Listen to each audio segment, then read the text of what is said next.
하나님 말씀은 디모데후서 2장입니다. 디모데후서 2장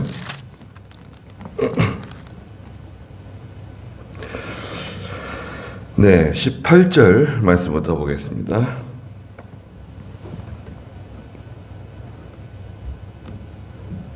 디모데후서 2장 18절입니다. 그들은 진리에서 탈선하였고 부활이 이미 지나갔다고 말하여 어떤 이들의 믿음을 무너뜨리고 있다. 그러나 하나님의 견고한 터는 굳건히 서 있으며 인치심이 있어 주께서 자신에게 속한 자들을 아셨다라고 말씀하셨고, 주님의 이름을 부르는 자는 누구든지 불의에서 떠나라 하셨다 그랬습니다. 네, 진리의 말씀을 옳게 분별하지 않으면 부끄러움을 당하게 된다고 말씀하셨죠. 하나님 앞에 부끄러울 것이 없는 일꾼이 되라고 말씀하셨는데, 부끄러움 당하고 자신을 하나님께 온전히 드리지 못하는 결과가 찾아옵니다. 그리고 결국 16절에도 말하고 있는 것처럼 이 속되고 헛된 말에 그만 미혹을 받고 그만 넘어가게 됩니다. 속되고 헛된 말을 하는 사람들이 있는데, 그런 말을 하는 자들은 점점 더 불경건해지고 악성 종양처럼 퍼져나가는데, 그 가운데 후메네오와 빌레도라는 사람이 있다 말씀하셨습니다. 이건 일종의 이단입니다. 이단에 빠진 사람이에요. 같은 교회를 다니고 믿음의 형제였지만 이단에 빠진 거예요. 그 사람은 어떤 사람들인가? 18절에 그들은 진리에서 탈선했다는 겁니다. 탈선. 이건 뭐 심각한 겁니다. 뭐 열차가 탈선했다고 생각해 보세요. 와, 이건 뭐 큰 사고죠. 탈선하는 것은 완전 그 레일에서 벗어난 거잖아요. 진리에서 탈선했다. 하나님 말씀 바깥으로 나간 거예요. 진리에서 떠난 겁니다. 자신은 그렇지 않다고 말할 수 있지만 진리에 탈선한 겁니다. 부활이 이미 지나갔다고 말하는 사람이라 그랬습니다. 부활이 이미 지나갔다. 이 부활은 무슨 부활이냐면 예수님의 부활이 아닙니다. 예수님의 부활이 있고 그 다음에 둘째 부활이 있죠. 첫 번째 부활은 첫째 부활. 첫째 부활은 예수님의 부활입니다. 첫 열매로서, 부활의 첫 열매로서 예수님이 첫 번째 부활입니다. 첫째 부활. 둘째 부활은 언제 있는가요? 둘째 부활은 예수님 재림하시는 날, 재림하시는 그 시간에 죽은 성도들의 부활입니다. 살아있는 성도들 말고요. 가령 지금 당장 예수님이 재림하신다고 하면 제일 먼저 일어나는 현상이 뭔가요? 죽은 성도들의 부활입니다. 죽은 성도들이 무덤을 터뜨리고 일어나는 거예요. 그 유령이 아닙니다. 혼령이 아닙니다. 완전한 인간으로서 일어나는 거예요. 이렇게 그냥 뭐 긴가민가한 그런 형태로 일어나는 게 아닙니다. 유령, 뭐 어떤 그 소위 말하는 귀신, 그런 게 아닙니다. 완전히 살아있는 인간의 모습으로 일어나는 거예요. 그걸 신령한 몸이라 그러죠. 신령한 몸으로 일어납니다. 그래서 신령한 몸은 예수님 부활체와 똑같아요. 몸이 있고 뼈도 있고 살도 있고 똑같아요. 그러나 신령한 몸은 특징이 뭔가요? 죄가 없어요. 죄가 없습니다. 그 다음에 시간적, 공간적, 물리적인 제한을 받지 않아요. 이동이 자유로워요. 시간과 공간과 물리적인 제한을 받지 않는다. 과학적으로도요, 사람의 어떤 물체든지 빛보다 빨리 가게 되면 그것은 늙지 않습니다. 빛보다 빨리 가면 늙지 않아요. 사람이 그와 같이 되는 거예요. 천사도 마찬가지죠. 번개처럼 빠르다 그러잖아요, 천사가. 에스겔서에. 다시는 늙고 병들고 약한 그런 몸이 아니라 새로운 몸으로 부활하는데, 어떤 몸으로 부활할까? 예. 여러 가지 형태가 있잖아요. 죽을 때 다 같은 모습으로 죽은 게 아니잖아요.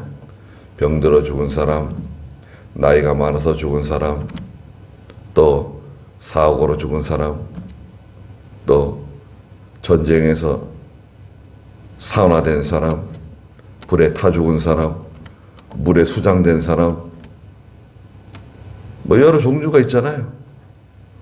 어떻게 죽었든지 간에 그 사람은 죽은 성도 살아납니다. 어떻게 살아나느냐? 예. 살아날 수 있습니다. 네. 과학자들은 그렇게 말합니다. 그러니까 여기 지금 종이가 있잖아요. 여기 지금 종이가 있는데, 여기 이 종이에 불을 붙여가지고 이 종이를 태워보세요. 그러면 이건 사라지죠. 남는 건 뭐가 남죠? 재가 남죠. 근데 그 재도 바람이 불면 다 부스러지고 흩어지고 없어집니다. 그럼 없어진 건가요? 절대 그렇지 않습니다. 오히려 더 선명하게 존재해요. 종이라고 하는 이 형체는 사라졌지만, 첫째, 어떻게 없어졌습니까? 빛으로 사라졌잖아요. 또 열로 사라졌잖아요. 연기로 사라지고 재로 사라지고 다 각기 모양으로 사라졌습니다. 그게 어디에 있는가?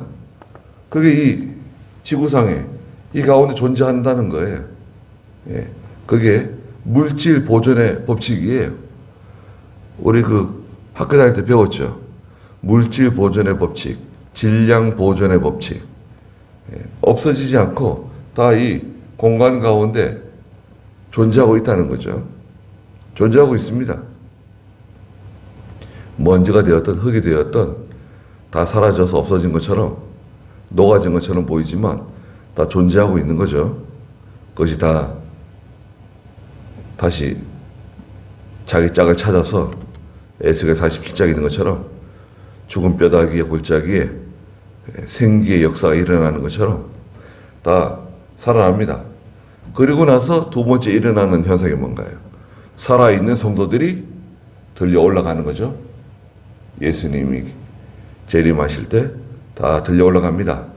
들려 올라가면서 변화되어 가지고 신령한 몸으로 변화돼서 완전체로 올라가죠.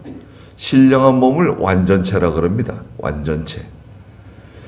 다시 병들거나 아프거나 죽음이 없는, 또 죄를 짓지 않는 완전체로 변화되어서 주님을 영접해요.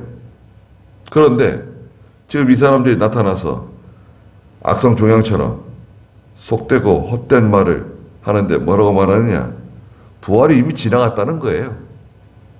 이것은 둘째 부활이 지나갔다는 겁니다. 죽은 성도들이 이미 부활했다는 거예요.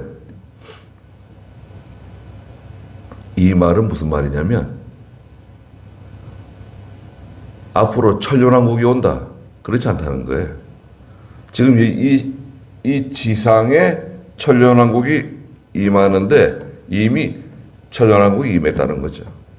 이게 지금 지상 낙원이고 이게 지상 천국이다. 따로 천년왕국은 없다. 그러면은 천년왕국이 이미 왔다고 하면 이미 부활한 거죠. 성도들이 이미 부활한 거나 다름없어요. 논리적으로 볼 때. 부활은 이제 없다. 부활이 지나갔다. 말하면서 어떤 이들의 믿음을 무너뜨리고 있다. 이게 이단 서상입니다. 여호와 증인이 말하는 게 뭔가요? 지상천국입니다. 이미 천년왕국은 도래했다는 거죠. 어디에? 이 지상에 도래했어요. 성도들의 부활은 이미 부활한 거예요. 이미 부활한 거고, 그 다음에 그렇게 되면은 무슨 문제가 생기냐면 천국과 지옥은 어떻게 되느냐? 천국과 지옥은 없는 거다. 천국이란 단어, 지옥이라고 하는 단어는 상징적인 단어다. 그것은 상징적인 표현이지 실체는 없는 거다. 천국이 어디 있냐? 지옥이 어디 있냐? 그거는 상징적으로 성경이 말씀하신 거다. 그게 여호와 증인입니다. 자, 천국도 없어요? 지옥도 없어요? 그러면 또 뭐가 없죠? 그럼 심판도 없는 거예요. 예수님이 심판도 없고 이 지상에서 복 받고 잘 먹고 잘 살면 되는 거예요. 그래서 여호와 증인은 유물상관입니다. 예. 하나님을 부정해요. 예수님을 부정해요.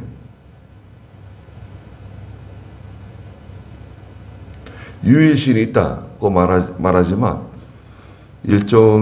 죄송하지만 일종의 영지주의와 같아요. 지식을 통해서 하나님을 발견하고 하나님과 접촉한다. 연결된다. 이런 종류의 신앙이라고 할 수 있어요. 이슬람도 마찬가지고요. 심지어는 불교도 마찬가지입니다. 불교도 죽으면 끝난다고 생각하죠. 윤회 사상이라고 하는 것은 불교 사상이 아니에요. 불교는 윤회가 없어요. 왜? 죽으면 끝나는 거예요.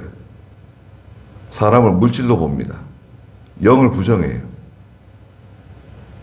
불교는 영을 부정합니다. 영이 없어요.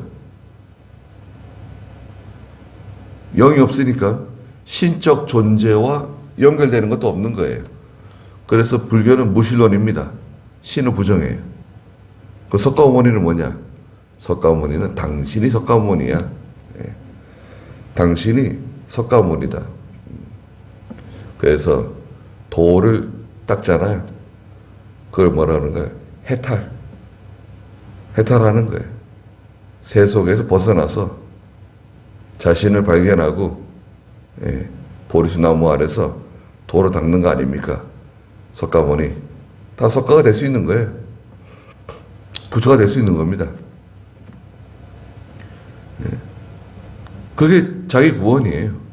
그리고 유물 사상입니다. 사람은 물질로 봐요. 물질이기 때문에 큰 의미가 없는 거예요. 사는 동안에 선을 행하고 자비를 베풀고 살생하지 않고 그렇게 살다 죽으면 되는 거예요. 그게 얼마나 허무합니까? 믿음에서 탈선하게 되면, 결국은 이단이에요. 이단 아니면 무신론이에요. 그럼 이단은 뭐냐? 이단은 두 가지입니다. 이단은 음행하고 우상 섬겨요. 모든 이단은 다 음행하고 우상 섬깁니다. 공산주의도 어떤 면에서는 이단이라고 할 수 있어요. 이데올로기적으로 정치 사상이지만 이단이에요. 왜? 무신론이거든요. 신을 인정하지 않아요. 공산주의는 무신론입니다. 유물사관입니다. 사람을 물질로 봐요. 그래서 사람을 죽이는 것을 두려워하지 않습니다. 왜? 그건 물질이니까. 책상을 뽀개가지고 불에 태웠어요. 죄인가요? 죄 아니에요. 사람을 죽여서 불 질러버렸어요. 똑같은 거예요. 의미는 같아요. 아버지를 죽이든 아들을 죽이든 형제를 죽이든 친구를 죽이든 의미가 없는 거예요. 얼마나 무섭습니까? 그게 공산주의 사상이에요. 유물사관입니다. 무신론, 유물사관. 그래서 사람을 죽이는 겁니다. 그들은 진리에서 탈선한 사람입니다. 진리를 탈선하는 것은 아주 간만의 차이예요. 작은 차이입니다. 이단이라고 하는 그 말 자체처럼 다를 이자 끝단자거든요. 이단이라고 하는 것은 머리부터 몸통까지는 다 똑같아요. 근데 꼬리에 가가지고 조금 다른 거예요. 조금 달라요. 그래서 일반 성도들이 이 풍만하는 게 쉽지 않습니다. 처음에는 풍만하기 힘들어요. 그래서 꼭 목사에게 물어봐야 됩니다. 이것은 괜찮은 것인가? 이것은 옳은 것인가? 물어봐야 됩니다. 보통 평신도들은 그걸 분간하기가 쉽지 않아요. 근데 딱 들었을 때 좀 이상한데? 그런 느낌은 있어요. 이거 뭐 좀 다른데? 우리가 늘 먹던 음식을 하고 다른 음식을 딱 먹었을 때 이거 좀 이상한데? 내가 먹던 음식하고 좀 다른데? 같은 맛이 아닌데? 딱 알잖아요. 우리가 이렇게 신앙생활 하면서도요, 다른 말 하는 사람들이 있습니다. 네. 같이 하나님의 말씀을 배우고, 말씀을 듣고, 같은 교회에서 신앙생활을 해도, 뭔가 약간, 다른 말을 하는 사람이 있을 수 있습니다. 그건 잘못된 거예요. 그건 개인의 주장이 아니라 그 사람의 신앙이에요. 여러분, 저나 여러분들이 하는 말이 있죠. 내가 하는 말이 내 신앙이에요. 내 믿음이에요. 내가 하는 말이 내 정체성을 드러내는 거예요. 내가 어떤 믿음을 가지고 있고 어떤 신앙을 가지고 있고 내가 어떻게 하나님의 말씀을 이해하고 있고 진리를 따라가고 있는지 내 믿음의 정체성을 드러내는 거예요. 내가 하는 말이. 그 사람이 하는 말을 들어봤을 때 그 사람의 말을 통해서 그 사람의 신앙과 믿음의 정체성을 알 수 있는 거죠. 간단해요. 다른 것은 단순히 약간의 차이가 아니라 그것은 아주 근본적인 차이를 가질 수도 있습니다. 그들은 탈선한 사람들이다. 그러나 19절에 하나님의 견고한 터는 굳건히 서 있다. 하나님의 터. 디모데전서 3장 15절에 교회의 터는 뭐라 그랬습니까? 3장 15절 한번 읽어보시겠어요? 디모데전서 3장 15절. 내가 늦어질 경우 네가 하나님의 집에서 어떻게 행하여야 할 것인지를 알게 하려는 것이니 이 집은 살아계신 하나님의 교회요 진리의 기둥과 터이다. 네, 이 집은 살아계신 하나님의 교회다. 진리의 기둥과 터 위에 세워졌다. 진리의 기둥과 터가 견고하지 않고 그 터에 문제가 있으면 어떻게 됩니까? 그거는 건물이 기울어지거나 쪼개지거나 넘어질 수 있습니다. 무너질 수 있습니다. 우리들이 건축할 때 이 바닥이 이 땅이 너무 물러가지고요. 너무 무른 땅이어가지고, 예, 그 파이를 많이 박았잖아요. 파이를 처음에 한 6개 정도 박을까 생각했는데 많이 박았어요. 한 30개 가까이 박았습니다. 저쪽에 현종빌라 쪽에 많이 깊이 뚫어가지고 거기에 철근 집어넣고 콘크리트 갖다 부었습니다. 쫙 붓고 이쪽으로도 붓고, 예, 30개 가까이. 그 아파트 건축할 때 전봇대 같은 거 막 땅에다 막 수십 개씩 박잖아요. 그 아파트 흔들리지 말라고, 넘어지지 말라고. 박아야 됩니다. 일본 같은 데는 개인 주택을 짓는데도 수십 개를 박아요. 그 뭐 지진이 나고 이러면 그런 집은 무너지지 않습니다. 그런데 그 집은 견고한데 그 옆에 있는 집들이 있죠. 오래된 집들이 무너져요. 이 집이 견고하니까 옆에 집이 그 진동을 다 흡수해가지고 무너집니다. 지진 나고 이러면. 예. 여기서 뭐라 그랬습니까? 하나님의 견고한 터는 굳건히 서 있다. 진리 위에 견고하게 서 있다는 겁니다. 진리 위에 서 있는 교회는 터가 견고해요. 흔들리지 않아요. 이것이 소위 말하는 진정한 부흥입니다. 진정한 부흥은 사람의 머릿수가 아니에요. 사람이 많이 모이면 부흥했다. 재정이 풍성해지면 부흥했다.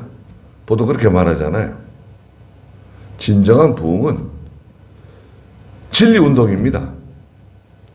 진리를 세워나가고 진리가 점점 견고해지고 진리가 성도들 각각 속에 아주 확실하게 기둥같이 터가 견고하게 세워지는 거예요. 그 한 사람이 강한 겁니다. 100명, 1000명보다도 강할 수 있어요. 바로 깨달은 사람이 있습니다. 여러분, 저나 여러분이 바로 깨달았어요. 이것은 옳은 것이다. 이것은 그런 것이다. 바로 깨달았다고 생각해 보세요. 그거는요, 목숨과도 바꾸지 않습니다. 그래서 성도가 순교를 하게 되는 거예요. 하나를 바로 깨닫는 것이 그렇게 중요합니다. 그래서 진리는 생명입니다. 그리고 깨달은 진리가 생명입니다. 하나를 바로 깨달으면 거기에 능력이 있어요. 생명이 있습니다. 야, 이것이 귀한 것이로구나. 이것이 하나님의 뜻이로구나. 이것을 하나님이 기뻐하시는구나. 그러면요, 길이 환해집니다. 그렇지 않겠어요? 이것이 옳다. 이것이 참이다. 이것이 하나님의 뜻이다. 이걸 딱 깨달았다고 생각해 보세요. 그럼 길이 환해지는 거예요. 갑자기 그냥 뭐 길이 그냥 쫙 열리는 거죠. 어떻게 될까? 이리로 가야 될까? 저리로 가야 될까? 그럼 가만히 있어야 될까? 내가 어떻게 행동을 해야 될까? 안절부절 못하는데 어떤 사람은 분명히 깨달았어요. 깨달은 사람은 용기가 있습니다. 능력이 있습니다.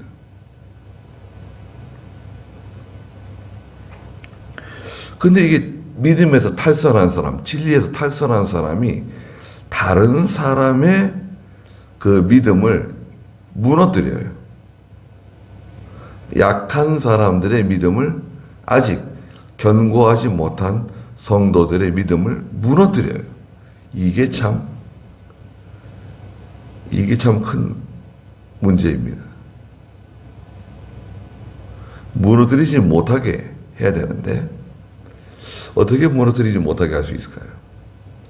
교회는 여러 가지 제도가 있죠. 징계할 수도 있고 책망할 수도 있고 경계를 줄 수도 있고 또 일반적으로는 하나님의 말씀을 들을 때 그 하나님 말씀 속에 책망의 말씀도 들어가요. 네, 벌써 말씀을 내가 들을 때 그죠? 전하는 저뿐만 아니라 여러분들께서 이렇게 말씀을 들을 때 말씀이 막 들어올 때 나를 때리는 말씀도 있어요. 나를 위로해 주는 말씀도 있고 좀 내게 감동을 주는 말씀도 있지만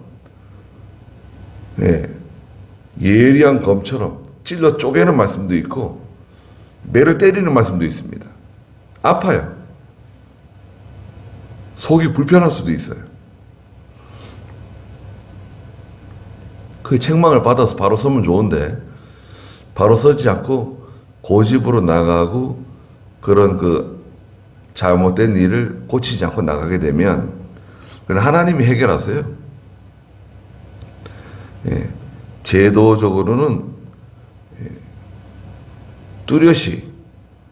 뚜렷하게 진리를 거역하고 나갈 경우에는 교회에서 책망할 수 있습니다. 그러나 일반적으로 불순종하고 거역하고 나가는 것에 대해서는 하나님께 맡기는 수밖에 없어요. 하나님께 맡기면 하나님이 다 알아서 해결해 주세요. 은혜로 해결해 주시든 책망해서 해결해 주시든. 그래서 하나님의 견고한 터는 굳건히 서 있는 겁니다. 인치심이 있어. 하나님이 도장을 딱 찍으시는데 주께서 자신에게 속한 자들을 아셨다. 민수기 16장 5절에 말씀하신 것처럼 하나님은 하나님께 속한 사람을 아세요. 아신다는 말씀은 사랑한다는 말씀입니다. 알아준다, 사랑한다는 말이에요. 생각을 해보세요. 여러분, 내 자녀를 내어주고 저 사람을 건져냈어요. 내 아이를 죽는데 내어주고 저 사람을 건져냈다고 생각해 보세요. 그 사람은 귀한 사람인가요? 귀하지 않은 사람인가요? 하나님께서 자기 독생자를 십자가에 못 박아 죽이면서까지 우리를 사랑해서 건져냈어요. 알아주시겠습니까? 알아주지 않겠습니까? 사랑하겠습니까? 사랑하지 않겠습니까? 근데 그런 성도를 상처 주고 손해 주고 해코지하고 하나님의 교회를 손해 주고 상처 주는 사람이 있다. 그거는 무서운 일입니다. 성경에서는 하나님의 눈을 찌르는 사람이라 그랬어요. 송곳이나 뭐 이런 거 가지고요. 하나님의 눈을 찌르는 것과 같다고 그랬어요. 하나님의 눈이 없지만 그와 같다는 거예요. 절대로 그거는 그냥 넘어가지 않으세요. 하나님께서. 주께서 자신에게 속한 자들을 아시고 또 주님의 이름을 부르는 자는 누구든지 불의에서 떠나라. 민수기 16장 22절에 말씀하신 것처럼 26절에 말씀하신 것처럼 누구든지 주님의 이름을 부르는 사람은 불의에서 떠나라는 거예요. 정당하지 않은 거, 양심에 걸리는 거, 하나님이 기뻐하지 않는 거 자기가 알아요. 다 압니다. 아이들도요. 이거 잘못하는 거다. 이건 잘하는 거다. 가르쳐주지 않아도요. 안 되잖아요. 몇 살 때부터 하냐? 2살 때부터 한대. 2살 때. 아이가 2살 되면요. 이게 옳은 일인지 그른 일인지 본능적으로 안다는 거예요. 그런 장치를 하나에 만들어 주셨어요. 뻔히 알면서 아빠를 힘들게 하고 엄마를 힘들게 하고 짜증내고 못된 짓 하는 거예요. 자기는 알고 있어. 우리도 마찬가지입니다. 알고 있으면서 하나님이 이거 기뻐하지 않는다, 이거 하나님이 싫어한다, 이렇게 하는 것은 성경에 맞지 않는다는 것을 은근히 혹은 확실하게 알고 있으면서도 우리는 그냥 살아가는 거죠. 그래서 좀 위험합니다. 위험해요. 네. 우리가 뭐 대놓고 진리 거스르지 않아도 하나님 앞에 참 경건한 성도로 살아가고 믿음으로 살아가는 저희가 다 되시길 바랍니다. 기도하겠습니다. 거룩하신 하나님, 하나님의 집은 진리의 기둥과 터 위에 세워진 견고한 하나님의 집이라고 말씀하셨습니다. 그러나 어떤 사람들이 하나님의 교회를 흠집내고 진리를 회방하며 진리에서 탈선해서 많은 사람들을 미혹하고 그들의 신앙을 무너뜨리는 그런 시대를 저희가 살고 있습니다. 저희에게 믿음의 담력을 주셔서 옳지 않은 것에 대하여, 정당하지 않은 것에 대하여 말하며 책망하며 그것을 중지시킬 수 있는 저희가 되게 해주시고, 진리의 선한 싸움을 싸우는 저희가 또한 되게 해주시옵소서. 하나님의 교회가 세상 가운데서 진리의 빛을 밝히 드러낼 수 있도록, 그래서 많은 사람들이 이 빛을 보고 하나님의 교회로 나올 수 있도록, 구원의 자리로 나올 수 있도록 하나님께서 역사해 주시옵소서.